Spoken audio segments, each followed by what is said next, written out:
255 of the CRICKETher Weekly. We're back in England. It's cold. I've got my cup of tea, which is a plus point. And Sid, we're going to start by a little bit more reflection on the Ashes. How are you doing, by the way, back in England? It's a bit chilly, but we've got Working Cricket Club in our background today. We took that photo this morning, went out for a run this morning. Icy Woking Cricket Club at sunrise. Yeah. A bit different to Melbourne. Just a little, yeah, just a little. So we miss Australia, but you know, all good things must come to an end, including the Ashes series. And last week in our episode, it was a bit weird, Sid, the time that we recorded it, because we had actually done the press conference, or sat in the press conference with Claire Connor. Yeah. But at the time of recording and the time of releasing the video, it was still under embargo. So we deliberately decided that we just weren't going to talk about it because we were a bit worried that otherwise we would accidentally break the embargo and get into a whole heap of trouble with the ECB, beyond which we might be in at the moment anyway, just by virtue of our general criticism. Claire Connor will be phoning us up going, that was an unfortunate incident which will not happen again. Yes, that was her quote about the Sophie Eccleston refusing to do an interview with Alex Hartley, wasn't it? And it was very much a bit of a telling off there, you sense has happened. Yeah, definitely. I mean, she used to be a school teacher and she was very school mistress. Yeah. It will not happen again. So I'm glad that I'm glad I wasn't Sophie Eccleston feeling the wrath of Claire Connor.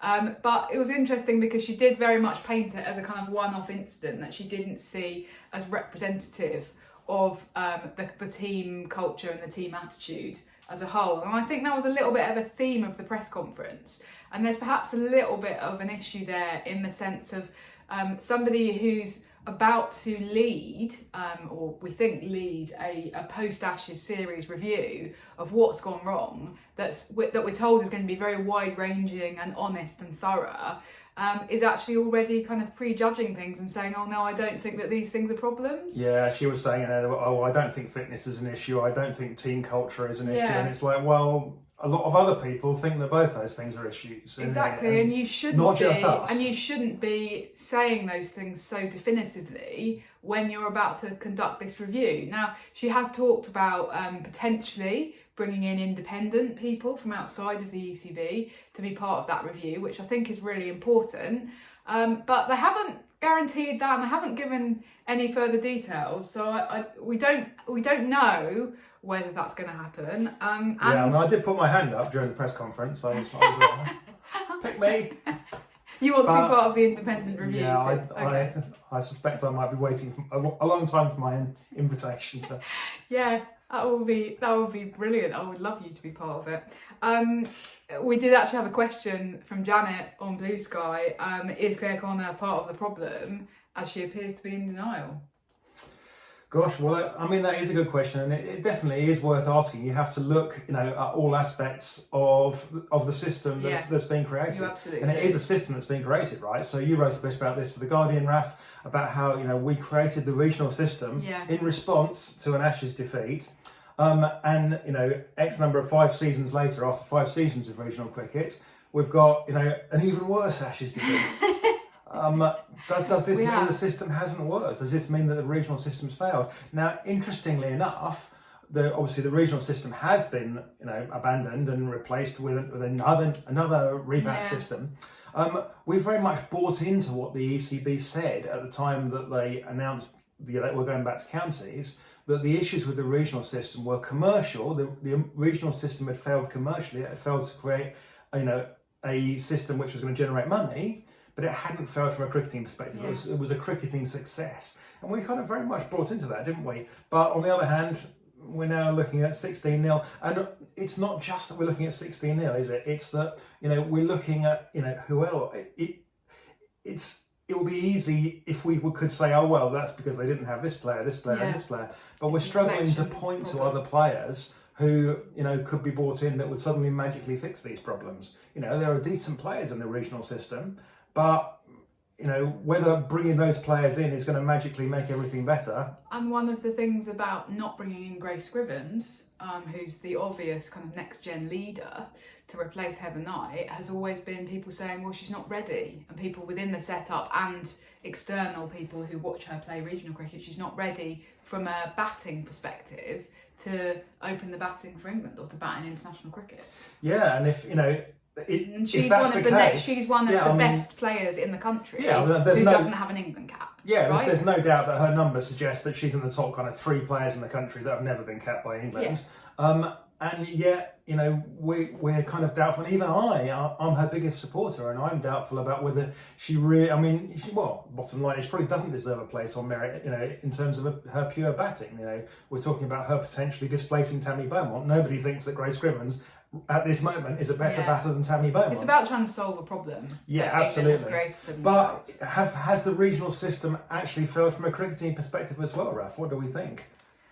Yeah, I mean, it's a hard question to answer because we don't want to be negative about it, do we? And I do think that one of the things that's happened is that the expansion of professionalism, the breadth has outpaced the depth. And what I mean by that is that actually the ECB think that, we've got over 100 professionals, Sid, and they've really touted that number. I think it's up to 130 now, maybe. And there's definitely been, I've heard senior people at the ECB say publicly, well, we've now got more professional cricketers, more female professional cricketers in England than they've got in Australia. So that they're talking about kind of having massively expanded the breadth, because in 2019 and the last, when they said we need to do a proper restructure and we need to introduce regionals, we had no professional cricketers outside of the England setup. So we had about 20 in the whole country, and they were all centrally contracted. So there's been a huge expansion. But if you actually look at the kind of depth of those individual professional contracts, they're not often worth a huge amount of money. Often the people who have been awarded them are actually not just playing cricket, they're doing other stuff. So just to say, well, we've got more professional contracts that we've awarded than Australia is not necessarily a reflection on the quality of the English domestic setup versus the Australia one. Yeah, definitely what we're seeing is that the Australia one is creating people who are pushing through into the setup, ready to come in, ready formed international cricketers, and we aren't seeing that in England. Yeah, we've had people announced this week as full-time professionals in the domestic structure who are also full-time students. And it's like, have you told their university that they're actually not... Well, this is it. Because if you're a full-time student at a university, that's actually what you're supposed to be doing. You're not supposed to also be... You can't be a full-time student and a full-time professional cricketer. That's not possible. And there's definitely a merit to having people who are doing both of those things, because ultimately, at the moment, some of these women are going to have to retire at 30 or earlier, are not going to necessarily make it, and not going to make a huge amount of money, even if they do have a fully successful professional career at domestic level. So there's a merit to that. Oh, absolutely. But what you can't do is say, oh, those people are kind of proper professionals in the way that some of these people who are pushing through into Australia, your Georgia Vols, a couple of years ago, you're Alana King, who'd spent years in WBBL and WNCL just as a purely domestic cricketer, and then pops up and is now, I think she was described by, I think it was Lisa Slaker, as the hottest property in women's cricket right now, or something like that. So that feels like that's a bit of a problem. What you would hope is that somebody like Claire Connor is able to be really honest about, as well as the successes of our system, the failures of our system, but ultimately she was the architect of it. She oversaw the introduction of regional cricket. Can somebody who did that be expected to be honest and critical and thorough about what's gone wrong with it? Yeah, and that's why the identity, who are these independent people and how much attention is paid to them really matters. Because getting along a couple of people that are mates of yours from football, great, they are independent in the sense that they're not directly involved in cricket, but on the other hand, they're not necessarily going to have the expertise to have that critical eye on exactly what's gone wrong from a cricketing perspective. So yeah, there are definitely still questions to be answered, and it's going to be interesting to see, whether they stand up and answer them. Is there going to be, a press conference again after the review where they're honest about the outcomes of this review? And who was in it, and what are the findings, and is it going to be made public? Because I think that's quite important, because I think that we have got to a situation where people have lost a little bit of faith in women's cricket and in English women's cricket, and there were people below the line in The Guardian saying, I was going to go and see England play West Indies in May, but I don't think I'll bother now. Not because England lost the Ashes, but because the whole attitude around it stank. And this whole kind of feeling of, we weren't that far behind and there's not really anything really wrong. And I think that we really have reached a point with the public where the ECB needs to be honest. Yeah, they can't be in denial anymore. I understand why John Lewis will stand up and go, well, there's nothing fundamentally wrong. I saw the right person to take this team forward. His job. But the problem is that, the public just don't believe that anymore. And the public are now engaged enough with women's cricket, thanks to the efforts. I mean, the ECB, shot themselves in the foot here. It's a success story, They're victims of their own success. People care. Enough people care that, they are very disappointed with where we've got to. Yeah, definitely. So big challenge for Claire and everyone else involved in that review going forwards to kind of make sure they do more than just go, we shot the coach, problem solved. I mean, did you want to talk a bit about England's issues with spin as well? Because that's something I wrote a little bit about it in my final piece for The Guardian. It feels sort of emblematic of the way that things can go so we want a comparison kind of.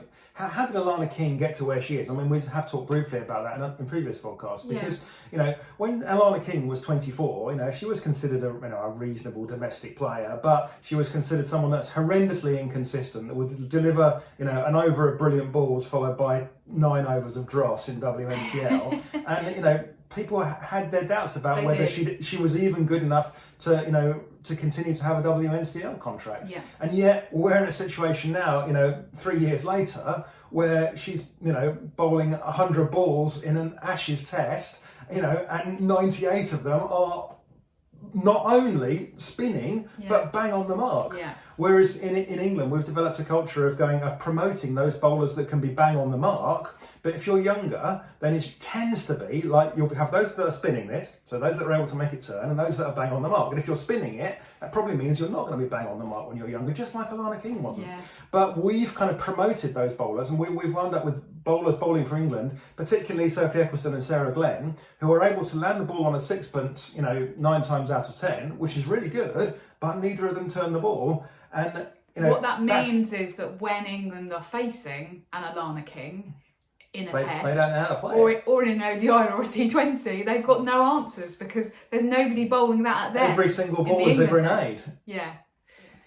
So that's maybe a bit of a kind of systemic or issue. Yeah, we have to kind of promote a culture where we can kind of push those bowlers forwards, and we don't give all our opportunities in domestic cricket to people that are in the short term able to land it on a sixpence, even if they aren't turning it. Okay. So it's about kind of Australia, the Australian kind of the central system are not afraid to kind of stomp into places like WNCL and say, well, actually, we think you should be doing this, right? They'll stomp into, because Australia owns the BBL, or the WBBL, they can stomp into WBBL and go, you're going to make Phoebe Litchfield captain because we want her to get some captaincy experience because we think she's going to be the next Australian that's captain. okay, Sid, because the ECB own the 100. Shall we talk about that now? Well, shall we do a neat little segue into our second topic of the week, which is that actually, I don't know if the contracts have been signed. Have they been signed? They haven't. Delivered? No, they definitely haven't been signed, but they've kind of agreed broad terms, and there's now a sort of negotiating period where they could go and look at the fine detail and let the lawyers slug it out. Basically, what's happened this week is that the ECB have begun the process of selling off 49% stakes in the 100 teams, in the 800 teams, and 6 of them I think have been sold so far, with the remaining 2 expected to follow in the next few days, and they've already raised approximately £400 million. So that money will then basically it comes back into English cricket is the theory, and then it gets spread out, so it doesn't just go to the 8 counties who own who are associated with the 100 teams or who host them, it goes to all of the counties. So every single county will gain at least £20 million, apparently. That's what Ali Martin wrote in The Guardian, so I'm assuming that's correct. Must be true. He's done the maths. It was in The Guardian. Exactly, there you go. Great newspaper, by the way. Now, that has kind of blown out of the water the ECB's expectations about what the teams were worth, but also our own expectations, Sid, because I know that you were a little bit sceptical about the ECB's valuations. I was, and people have been prepared to stump up far more money than I thought they would. Yeah. And I suppose that the first question, therefore, is why. And I wrote a little piece on the website this week about why that might be, because you look at the valuation of London Spirit, which is values the entire enterprise at 300 million. Some American businessmen, particularly Satya Nadella, who is the CEO of Microsoft, they've between them paid 150 million for a 49% stake of London Spirit, and it's like, well, that's an absolutely bonkers amount of money, right? They're never going to get that money back from TV rights or anything. It's not going to happen. Even if the 100 turns out to be worth the sort of money that the Premier League is worth, they're not going to get 150 million back in the 8 years or whatever. Actually, important point, we don't know the lengths of these contracts, but we're assuming it's 8 years because that seems to be from what the information that Lalit Modi leaked. That suggested it was 8 years. They're not going to get that money back in 8 years.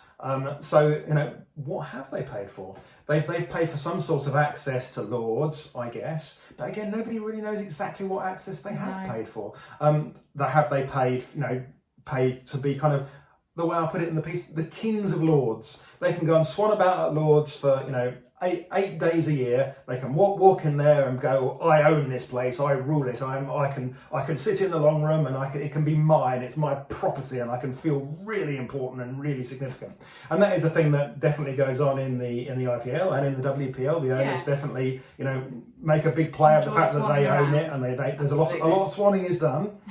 But then what are the implications of this? What are the implications of this for the pavilion at Lords, for example? Because clearly Lords is ended up being worth a lot more than all the other counties, right? All the other 100 teams, rather, not counties.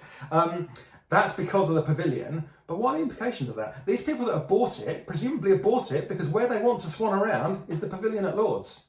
Now, this is somewhere where on 100 match days, we've traditionally let people into. You don't even have to be an MCC member. MCC members have been allowed, obviously, as well. But, also, these big American businessmen, they're not used to mixing with people, right? They will expect to be able to drive up to the front gate in a chauffeur-driven car, and several big blokes will get out of other cars and escort them into a room which they will expect to be empty, or apart from perhaps other, tech CEOs and perhaps Mark Nicholas. And, they will not tolerate other people being around them, right? And their security details won't tolerate this either, because these people are individually at risk of being picked at. So you're interested in how the MCC squares that then with the kind of expectations of its current members? Yeah, exactly, and of the public. Does the pavilion effectively become closed on these match days, and only players and the kings of Lords are allowed in there? Who knows? Well, the bottom line is, that's what I'm trying to say here, we don't know. No, but you're trying to rationalise why they might have paid such an extraordinary amount of money. Exactly. Now, other people have paid a lot less money. So the people that own the Sunrisers franchises around the world have bought Yorkshire, and we understand from pieces we've seen elsewhere that they've bought the entirety. So they haven't just bought the 49%, they bought the rest of it as well. They bought it for a lot less money. But they bought the whole thing. Yeah. Their interests will be very different. What they are trying to do, clearly, is build a global brand of Sunrisers cricket. They obviously will potentially be much more interested in getting their money back from broadcast rights, right? So this has raised an interesting question, which Cricket Badger pulled up on social media. It's a really interesting question. So what he said is, does that mean that the men's matches then are all going to be at 2 p.m? Because that's the prime time for your Indian TV audience. Yes. Now, traditionally, obviously, the men's matches have been in the evening England time, but that does not suit the Indian TV audience. Yeah, so it's going to be really interesting. The people that own Sunrisers are obviously going to want their Indian fan base, which is their big fan base of their global fan base, to be able to see these games. So they're going to be putting pressure on the ECB. Are they potentially going to be switching around the double headers because of that? So will we see a lot of double headers played with the men's match first, so that it's available for the big TV moments in India, and the women's match played second? I mean, it's really interesting because the ECB did actually experiment with doing that in the second season of the 100. They did that with a few of the matches, and they concluded that it hadn't been a success, and they reverted back to always having the women's match first. I think for a couple of reasons.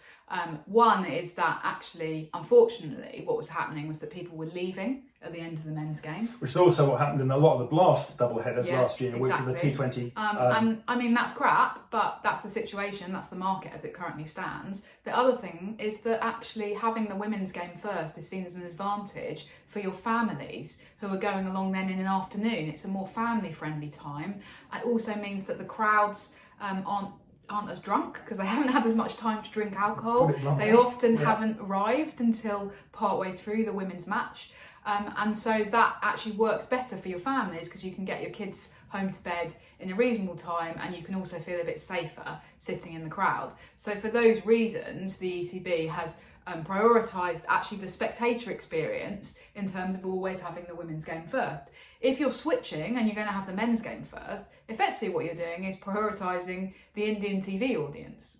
So that's an interesting battle, which is a business decision that's going to be fought, it's right? It's one that is going to. Obviously, you're not prioritising, necessarily the UK TV. What will Sky say if Sky are told, well, actually, we're going to play all the men's games first because we've decided that Indian TV audiences are more important than you? And of course, the other big question from our perspective, or big problem with all of this, is yet again, everything is being framed around the interest of the men's game. And that's long been our concern about the sale of these teams, of these franchises, to people who are investing from overseas, who are all men, basically. They care about men's cricket. Do they care about gender equality? Do they care about that aspect that's been one of the defining things about the 100? Not really. There's not really any evidence, and actually a lot of the conversations around it are very much, oh well, the men's game needs to happen here. The men's teams need to do this. So the women's game basically has to fit around whatever the men's game wants and rubbish. needs. And but, that's not what we were told the 100 was going to be. We were always told it wasn't going to be like surprise, that. Surprise, so, all of the people who have put money into the 100, they're men. Yeah, well, most billionaires are, unfortunately. My campaign to persuade Taylor Swift to buy a 100 team, unfortunately, didn't get off the ground right. So the Oval Swifties. That's very sad, actually. Brilliant, the Oval Swifties. I said to Taylor, Tay, Oval Swifties, what do you think? And she was like, Sid, I'm all about the American football these days. We need to get her dating a cricketer. That's what we need to do. I think Kevin Peterson tried some extreme flirting with her once, didn't he? And it didn't quite work out, but oh dear, that's a disturbing thought. Anyway, I do think from a governance perspective, what this does, and actually again, it's not really an issue that's been discussed at all, but it exacerbates an issue that the ECB, to their credit, have tried to tackle a little bit recently, which is the overwhelming male dominance of cricket governance in this country, and globally as well. But the ECB's remit is England and Wales, obviously. And so what you've effectively got is a whole load of new stakeholders in English cricket who are to a man male. That was a tautology, wasn't it? But they are to a man male. Yep. And that's frustrating. I think some of this is a kind of waiting game, and it's a let's wait and see what happens. Yeah, absolutely. But it's important that that we start asking these questions to make sure that that all the questions are answered before anybody gets a chance to ask them. Yeah, I mean, I thought that Matt Roller raised an interesting question, or he kind of made a point in his piece on CRICKETher this week. I know you've got a little bit of an issue, Sid, with some of the things that he thinks that the counties are going to be able to do with the money that's coming to them. But he actually said Every county has pledged to invest seriously in a professional women's team from this year, and the 100 windfall means there can be no excuses. So what he's kind of saying is that from a women's cricket perspective, we should be pleased about this because it means the counties are going to have a bit more money and they'll put that into women's cricket. I think that's a little bit optimistic. Yeah, I mean, we'll see We'll see if they do. I mean, my issue with Matt's sums, if you like, and it's more that he seems to think 20 million is a lot more money than it actually is. So there's a suggestion in here that 20 million will be what kickstarts Worcestershire's ability to be able to move to a new ground which doesn't have the flooding issues that they currently have. Well, 20 million is going to be a drop in the flood. Honestly, Worcestershire cannot build a new stadium for 20 million. They probably can't build a new stadium for 40 million. So if they do build a new stadium, that 20 million can obviously go towards it, and it might be, maybe a third of the cost. But at that point, are they actually in any better situation than they were now? They are, in the sense that yes, they have a stadium that doesn't flood, but they have a stadium that's not in as good a location as the one now, apart from the flooding, because it's a city centre location. And you're still in exactly the same boat. that was accidental. But you are still in exactly the same boat because you're still trying to build a business based in a very small city in a part of England where there are some big wealth disparities and there aren't huge numbers of rich people, even though there are a lot of rich people. And you haven't set yourself up to be financially sustainable. That's the issue. Yes, I don't think 20 million is enough for the smaller counties to kind of suddenly generate financial sustainability. And the worry is, again, that all that's going to happen is they'll take the 20 million and go, well, the way to create a sustainable financial position is to win the county championship. So let's blow the entire 20 million in the first 5 years on buying the best players. Men's salaries. We'll win the county championship and then profit. Yeah. So so I think it's optimistic to suggest that any of the windfall from the 100 is going to find its way into the pockets into women's cricket, basically, into actually addressing in a way that's going to be transformative. And to link it back to what we talked about earlier in the show, is that money actually going to do the correct or help address those structural issues or structural problems that we've got in women's cricket? I'm just not optimistic because the right people are not. The right people are not the ones who are making those decisions. Yeah, I mean, in 5 years' time, are Essex women going to have exactly the same training facilities as Essex men? Are they going to build, a £5 million new centre for Essex women's training, like they're going to build a £5 million new centre for Essex men's training? I'm just very sceptical because I think that a lot of the counties are going, oh well, we've got this nice money from the ECB and that's great, and we'll give that to women's cricket because we have to. But the deeper cultural shift that needs to happen, which is women are 50% of the population, and we should have been doing this all along, doesn't seem to have happened yet. Again, we've got to just keep asking these questions. Has the sale of the 100, all of the worries and concerns that we've just talked about, is that going to be made up for by suddenly women's cricket getting a massive windfall? I don't personally think so. Okay. Anyway, we'll wrap up there. Thanks very much, everybody, and we will see you in a week's time. Bye. Bye.